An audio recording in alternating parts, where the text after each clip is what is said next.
Un client furieux qui t'appelle, comment tu réponds? C'est l'une des questions les plus pertinentes qui se posent lors d'un entretien d'un centre d'appel. Et ça, c'est la troisième partie des questions. On a vu comment se présenter, on a vu qualité et défauts, et aujourd'hui, on entame comment répondre à un client furieux. Qu'est-ce que tu dois dire lors de l'entretien?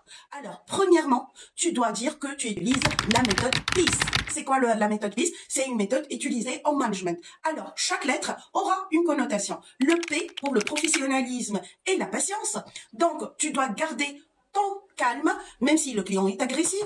Tu dois te dire que ces critiques ne sont pas personnelles et surtout prendre juste quelques secondes pour respirer profondément et garder un ton de la voix professionnel. Ça, c'est pour P. On y va à E de PIS. E, c'est l'écoute active. Laisser le client s'exprimer sans l'interrompre. Utiliser des marqueurs d'écoute, et ça c'est très intéressant. Je comprends très bien la situation. Je vous écoute. Bien sûr, je suis là pour vous apporter la solution, bien évidemment.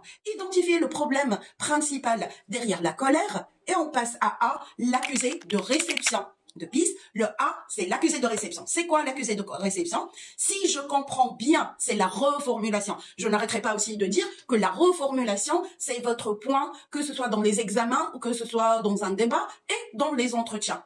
Je reformule. Donc, si j'ai bien compris, si je comprends bien, vous souhaitez dire, montrez de l'empathie, je comprends votre frustration, mais laissez-moi vous aider.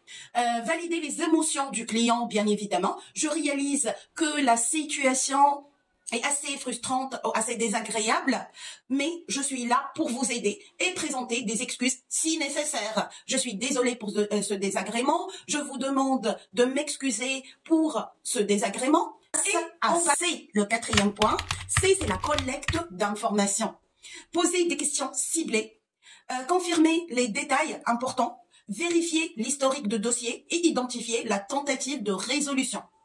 Et pour terminer, on y va avec E de PIS. Yes. Donc, engagement vers la solution, c'est-à-dire l'engagement vers la solution, veut dire que vous proposez des solutions concrètes, vous expliquez clairement quelle est la démarche à suivre et vous fixez des délais réalistes à votre client, bien évidemment, et assurer un suivi si nécessaire. Et c'était ça la réponse, comment répondre à un client furieux ou à un client en colère. Bien évidemment, il y a beaucoup plus d'autres exemples et d'autres méthodes. Vous trouverez ça dans mon e-book qui sera bientôt mis en vente.